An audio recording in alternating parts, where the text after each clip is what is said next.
So today I'm back with another build that is OP in every single game mode, so you can stick to this build without changing the gear, without changing the traits, and still having fun and master this build, and you will be good to go in every single game mode. Today we're gonna take a look at Elementalist. In particular, we take a look at Catalyst.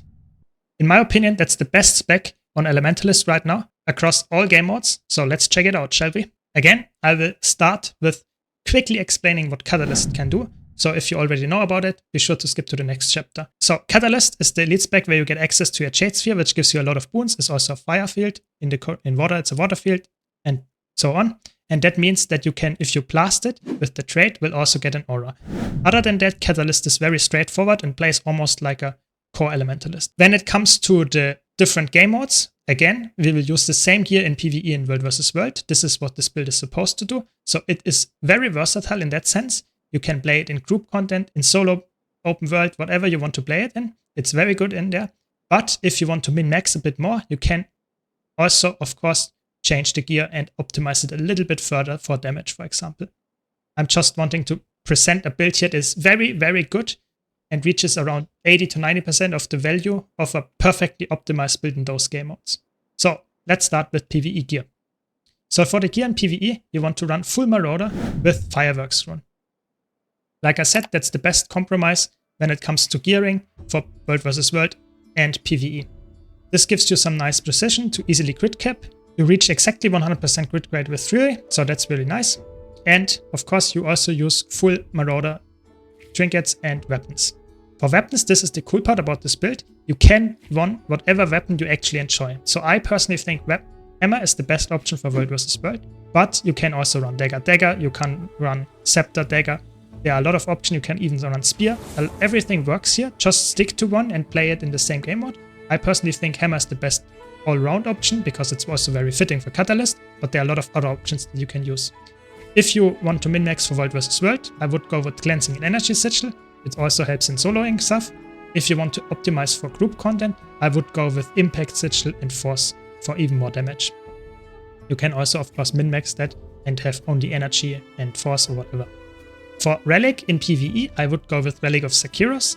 In World vs. World, I would switch this to Iskaran, or for more damage, or for speed, because for the speed you get some nice movement buff, which helps you getting around, because this build is a little bit slow in regards to other Elementalist builds.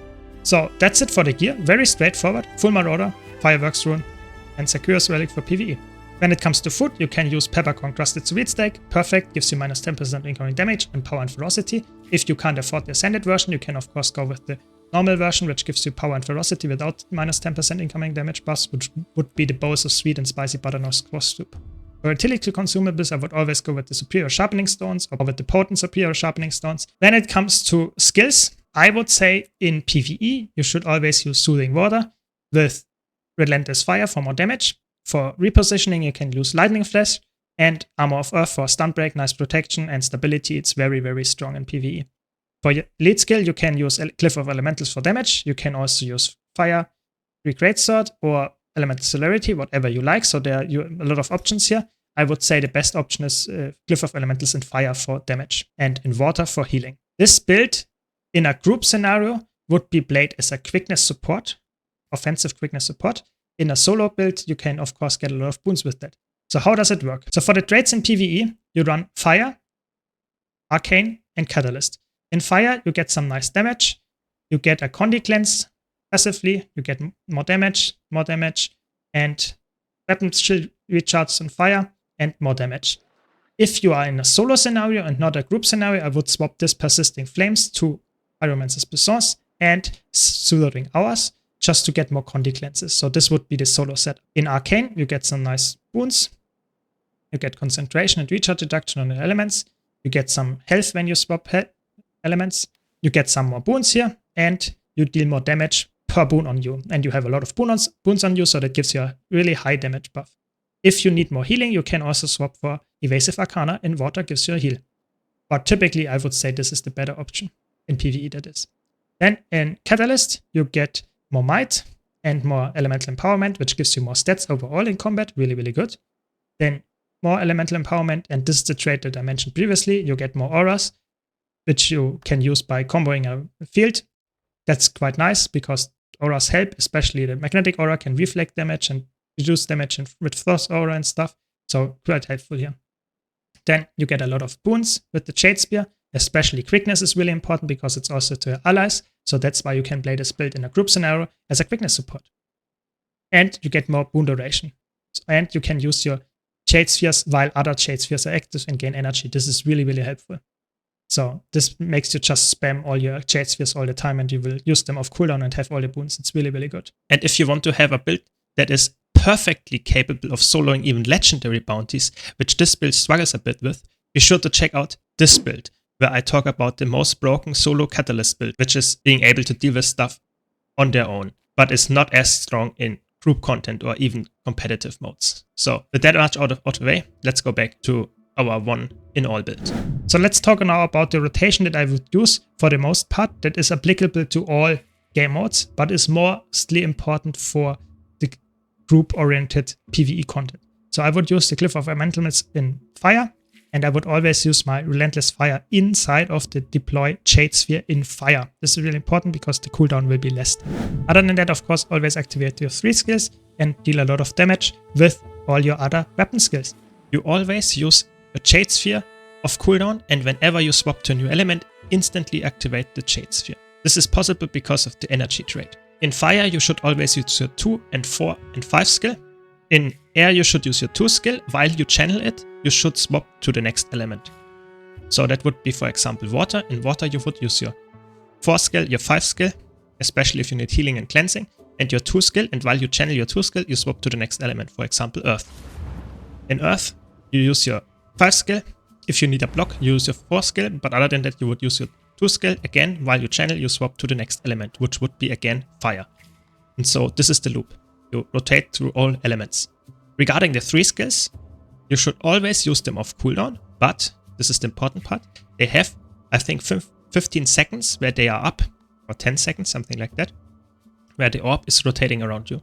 But if you activate another orb, it actually resets the cooldown back to the original 15 or 10 seconds. So always try to overlap them as much as you can so that they will last for the longest amount of time. And if you see it on your health bar, or buff your health bar rather, that the orbs are about to run out, then you use the Grand Finale skill, which is the free skill when you have the orb already activated, to deal some more damage, and then wait for the damage to land and recast the orb instantly.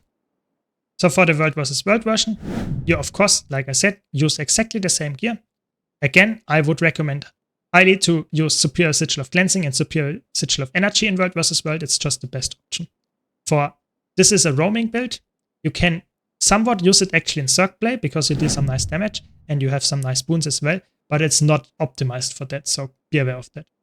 For Relic, like I said, I would go with Relic of Speed here, the best option to have some nice engage and disengage mobility. For the utility skills, I would also go with Soothing Water or with Signet of Restoration for some passive healing. Both of them are fine.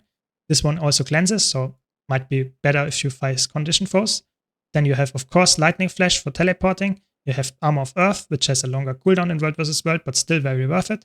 And I would go with Fortified Earth just for nice block and barrier generation. You can swap stuff around. For example, you can even go for Mist Form, whatever you like. But I think this is the best option overall.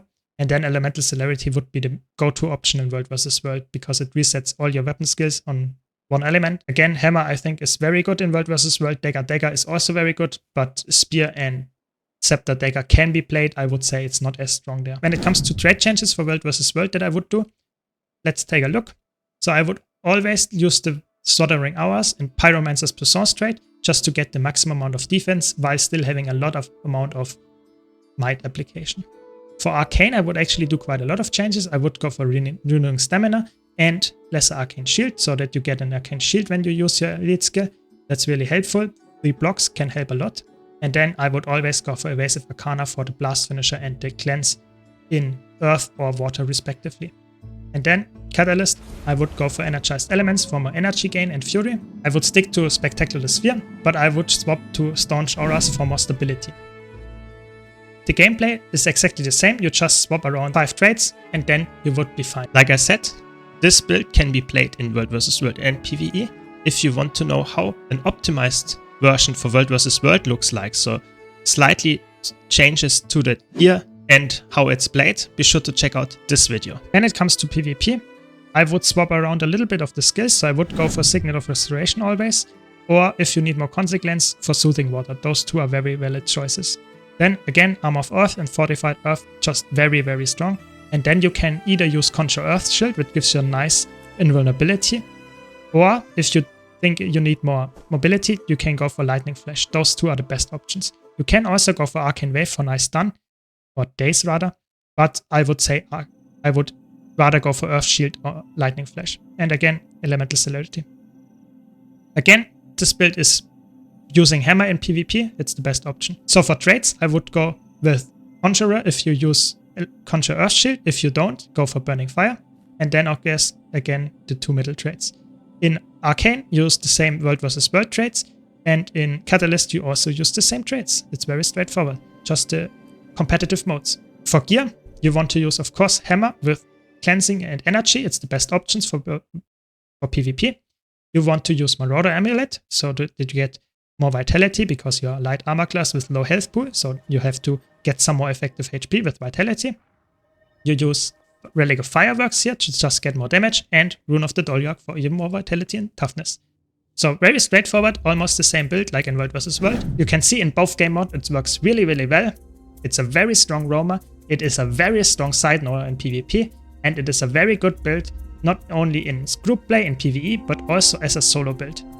Funnily enough, this build in PvP is actually exactly the same as the meta build. If you want to know more details about how to play and how it actually works in PvP, be sure to check out this build guide where I go in detail about how to play it regarding PvP content. So I hope you found this quick guide helpful. If you did, be sure to leave a like and subscribe for more content like this. Thanks a lot for watching. Thanks to all my supporters on Patreon, YouTube and Twitch. Thanks Lane, thanks Malice, and I hope to see you all in my next video.